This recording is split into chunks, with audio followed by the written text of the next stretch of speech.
great That's ending. the best take, I reckon. That was a really good take. I'm Envy Marshall, and I am delivering you balls out, female-fronted rockin' effin' roll. We're working on hard-hitting, female-fronted rock and roll. I've got some of the best people, I think, in the world working on this. I'm a totally spoilt woman, but I truly believe like only attracts like, and everyone in that room's energy matches mine, so I'm excited to see what comes out of there. Already songs that I believe are gonna rock stadiums, so I'm very, very excited.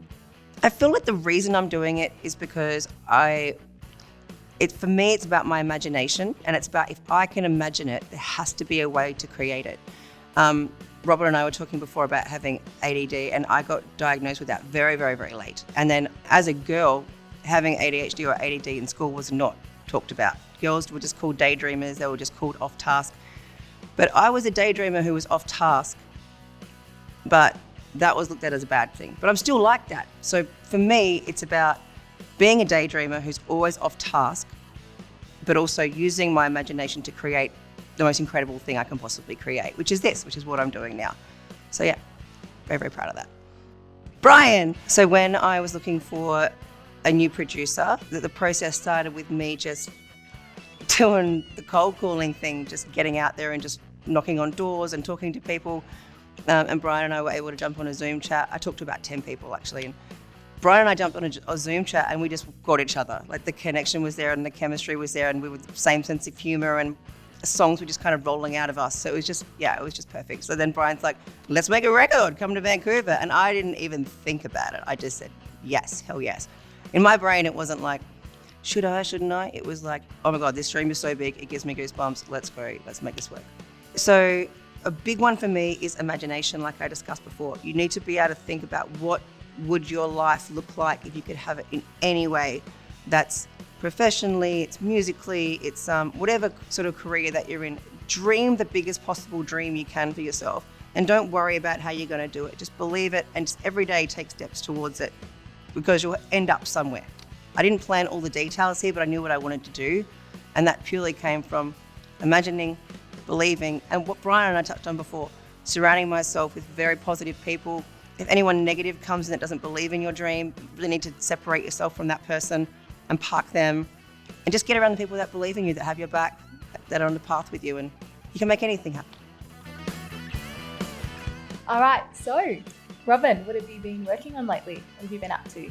I just finished up the new POD album, which is amazing. They've been, a band for about 25 years, and I'm always recording, and I've been out touring with my band live, which is great, with Ed Kowalczyk in the band, and back again a second time to record with the one and only Envy Marshall, which is why we're here today, with the amazing Brian House producing. I feel like it's what's missing right now in the industry of music and in rock and roll. But right now, I think Envy is filling the void of just rock and roll, what she embodies, what she empowers. And also right now, this is the woman's movement in every aspect you look at it. And to me, Envy embodies that. She is kind of the forefront for that, not only in her music, but her social media, her positivity, just her spirituality, what she says and what she gets people to listen, and what she talks about. So you're in the band Mother Mother, and I heard that you just toured with Imagine Dragons. So how was that? It was really great. We did a whole tour with them past summer, and then we actually just played a show with them down in Mexico. They're fantastic. It was a real education in arena rock to play with them. We are in the Warehouse studio here in town. We're camping out there for a few months, doing our new record, and it has been a real joy. Our record is very creative.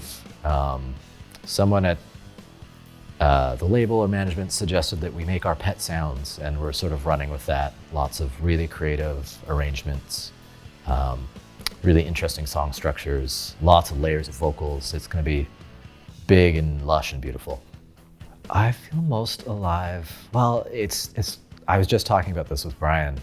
It's a 50-50 thing for me. I love playing live. There's an energy you get from a crowd of people, and it's just a beautiful thing. It's this reciprocal, wonderful moment. But I also love being in here, just diving in, really crafting a song, getting tones, being really meticulous. It's the other side of the coin. They're both really beautiful. I love working with Envy. She's so fun. She's such a lovely human. Just like a beautiful soul.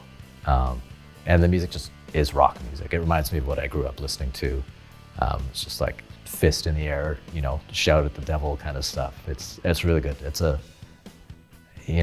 every once in a while, you as a session player, you play lots of things where you're like, oh, that was fun, or that was cool. And every once in a while you come across like, oh, I actually really like this. And I really like her tunes. They're great. All right, Brian, so what have you been working on recently? What have you been up to? Well, besides Envy, which we're working on right now, which is always a blast. I just love her energy, and I love creating with her, and we're creating just some really cool rock and roll, old school, little new school, little punk rock, a little old school classic rock. So I've been doing kind of everything, to be honest. A bunch of new bands signed to labels that are country, which country has gone really rock these days. So that's really cool. I'm working with Air Supply. Remember them from back in the day, doing like world music, which I've never done. And then there's Envy. So I'm kind of all over the map, which always is awesome. Keeps it interesting. I kind of love it all, to be honest. I love the writing. I love producing. I love, extracting great performances out of other people. Like Robin, my drummer over here, he plays on all my sessions. He's amazing. I also like playing stuff too. I kind of love it all. It's just all I've ever done. I've never had a job in my life. I've just done this. Oh, I love Envy. As soon as we talked we did a Zoom about a year ago, I guess, and we just clicked. I grew up, my favorite band is AC/DC, and that's what I grew up. I grew up in the 80s and 90s, and I love that kind of rock music, and I just loved her energy. Her energy was amazing. She's a really great lyric writer, and she had a lot to say, and she stands as a strong woman, and I love that. I love that, she knows what she wants to say. She knows what lane she is. What she stands for is very clear, and that whole very strong feminine vibe, I really like that a lot. So I had a very strong mother, and my wife kind of runs the show at home, so I love that.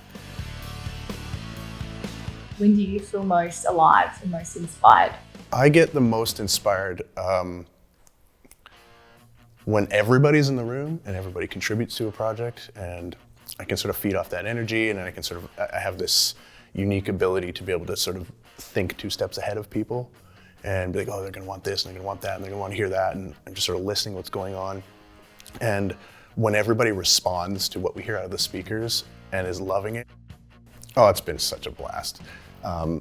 The energy between Brian and Envy and Robin and Mike and myself, it's always fun. It's always something new. The songs are rock and they hit hard. It actually kind of brings me back to the reason why I got into this craft. Heavy guitars, hard-hitting drums, really great songwriting, and just all in, uninhibited release of expression. 5 to Thrive with Envy Marshall and Robin Diaz. It's good. Finish this sentence. I have a big Brain. I have a big Beard. Yes, dude, so true. Heart. So big. It's so big. And it warms the room. It really does. What is your favorite body part? My nipples. Body part. Hand. Oh, yeah. Sure. That's a lot. Okay. What is your favorite body part? Honestly? On you. On me. My eyes. Oh, you do have very dreamy eyes. That's true. I got lost in them. I have great tries. It's a tricep game. I have small bis and big tries and big calves, small quads. Wow. So probably calves and tries. You're amazing. Amazing. On a scale of 1 to 10, how weird are you? Maybe an 8. What makes you weird? That I have ADD. I have it too. Let's hug about it. We're the same. People are freaked out by ADD. I'm It's okay, but sorry. it's not a bad thing. I love having ADD. I love knowing I have it. At a scale of 1 to 10, how weird are you? I think people would probably say like a 4. 4. But it's actually probably more like an 8 or a 9. Is that because the people you hang around are more weird than you, or is it because you're less weird? What do you think? It's because I don't show most people like the inner bits until I know them You're well. hiding things. Yeah, I'm quiet. It's in the beard. It's all in the beard. Okay, so advice for anyone at home that wants to become world class like you. It's all passion and practice. Like, be passionate about what you do and practice like hell. You don't have to be the best in the world. You don't have to be the greatest, but as long as you have that fire inside you and you're working at it all the time, it's gonna be great. Yummy. On a scale of 1 to 10, how weird are you? Probably somewhere with 7.5. And what makes you weird? I would say it's my, when I feel comfortable and out of my shell, the weird shit that comes out of my mouth and the unique ability to turn everything into song. So do you think that you're weird and everyone that you hang out with is weird so it makes you less weird, or do you think that you're the weirdest person out of everyone that you hang out with? I don't think I'm the weirdest person. I think weird kind of perpetuates weird. So the weirder the people that I'm hanging out with, the weirder I get. Yeah. And then the weirder they get. So it's like, and the ability to be able to be weird with the people that I'm with is what makes a unique experience and what makes it awesome. Yeah, because I feel like in this space especially, like it's very difficult to just be around people that aren't weird, because it stops and blocks the creative process. And that's what you do. Totally. Your job is to find that opening. Yeah. How did you go from dreaming about what you're doing now to actually doing it? Well, what changed my life, I heard Highway to Hell when I was 14 years old. And basically whatever I was doing at the time, I just stopped doing it. I learned how to play guitar. I went on the road, never had a job in my life. I just went on the road broke and figured it out. Bust whatever it took to just do it. And I just know I wanted to do that. And then I saw Diver Down, Eddie Van Halen, do Eruption, and then that was it for me. I was sold. So I was like, I'm gonna figure out a way to make a living at that, or I'm just check out. I'm done. So it was really, you made a decision and there was no way back. You burned your boats. No way back. There's nothing else I'm even remotely interested in. All right. How did you go from dreaming about what you're doing now to actually doing what you're doing now? I just always saw me doing it. Never thought of a way or how, or just always saw the end result. And here I am. You just wake up one day doing what you're doing, and it keeps growing and growing. And further you keep traveling, and it's, I don't know, I think it and I do it. Did you always know you were going to be you growing up then? I did. It's from a childhood fantasy of loving Kiss, wanting to be Peter Criss. Yeah. I just like to play drums. I like to bang. And you like your nipples. On things, yes. How did you go from dreaming about doing this to doing this? Oh my gosh. Well, it actually kind of happened through my dad, because my dad was a big influence. He used to do this sort of thing. Oh. And he used to show me videos when I was a kid, and I just it turned into this big dream of mine. And then when I was 18, I was like trying to figure it all out. And after I left high school, I discovered a course that did it. And then I took that course, and I was like, this is gonna be the hardest thing to break into. It still is. But I just thought, you know what, am I allowed to swear? Yes, fuck yes. Because I just thought, fuck it, I'm just gonna grab my shit, I'm gonna get in a van, I'm gonna go out west to Vancouver, where, like, I'm from Edmonton, there's not really, I mean, there's a music scene there, but as far as what I wanted to do, Vancouver was the place to go, it was closest. And I just hit the pavement and just basically ran around trying everything I could until somebody picked up and said, hey, you want a job? So you knew this is what you were gonna do? Absolutely. Being a musician and being a star with ADHD or ADD, how do you think that's benefited your career? Well, the thing is, we speak from the heart, and some people can't take that. Unfortunately, those are the weak ones. Oh, they must be demolished and crushed. Oh, I love that so much. Keeps the energy up and keeps the excitement up, whether on stage, whether in the studio, creating parts and not just being lethargic. Speaking of self-doubt, how do you overcome self-doubt? I don't care what people think. And that being said is, I treat people how I want to be treated. So, I mean, if I don't want nothing from you, I don't want to be involved with you. Therefore, I avoid your side of the street and I stay on my side, and it's even Steven. Did you ever doubt yourself as a performer? And how did you get past that? No, never. No doubt, never ever. Ever since I was a kid, I loved playing drums and being like a show-off person, ostentatious in front of people. Talent shows is like an elementary kid. I loved it. I used to paint my face up as Kiss and go to school. So hot. Like it wasn't even Halloween, I would just do it. Yeah. I love that. Well, how did you close the gap between wanting to do it, doing it, being on the road, and now being where you are today, which is people coming to you for all your inspiration, all your talent, and all your creativity? Well, I played in bands. I played in a bunch of bands. You know, you try and get signed. It takes forever. And you finally get signed, and then you go through that process, and then you join another band. You know, and my problem was as an artist, I like too many different genres. So I'd make a record, I'd get a record deal, and then go, well, I want to do something different. I want to make a country record, or now I want to make a metal record. So I finally figured out it was Dave Mustaine from Megadeth. I was opening, my band DDT was opening for his band, and he took me aside and we became really good friends, and he goes, you know what, you need to be a producer because you like all these different things, you pull inspiration from all these different genres, so you need to be doing that. And that's what I did. And it's the best ever, best job ever. I used to write shit songs, man. Shit, it took years and years and years to crack the code on, oh, that's hooky, that's not hooky, that's good, I get why that's appealing. And to find what's hooky to the world and still you love it, that's the key. That's the trick. It's gotta be obsessed with success. That's it. I love that, obsessed with success. Okay, who did you admire or model for your career? Oh my gosh.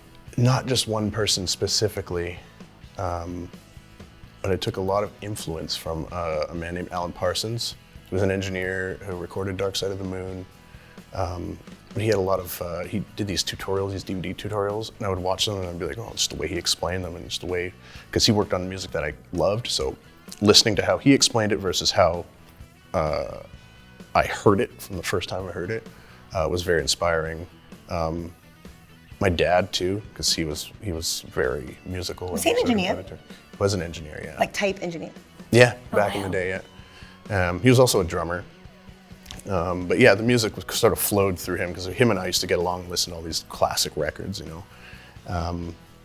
But that and yeah, you know, I know a lot of people say, oh, I love this producer, I love this songwriter, but for me, I think my brain always was curious about how did they get that sound, and it was the engineers that I was after. So Alan Parsons was the first one, but then as I moved out here, I got a lot of inspiration from like Mike Fraser, a guy named Dean Marr, Ben Kaplan, you know, Garth Richardson, and then since I met Brian, you know, my eyes opened to the production side. And yeah, but it sounds like you worked your butt off, knew what you wanted to do, got around people that you modeled, and then didn't look back and just chose a career, and you've just been developing. Exactly, yeah. And it still is, you know, I still feel like I'm always trying to get better, but.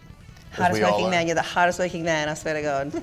I believe in every moment of your life should be a highlight reel of fun, and have fun with your friends, your family, the people you love, and just have a good time, because life is short and you know, a lot of shit can happen, so make sure you're having a great ride. I'm all about the ride, man, the experience. It's all about the journey.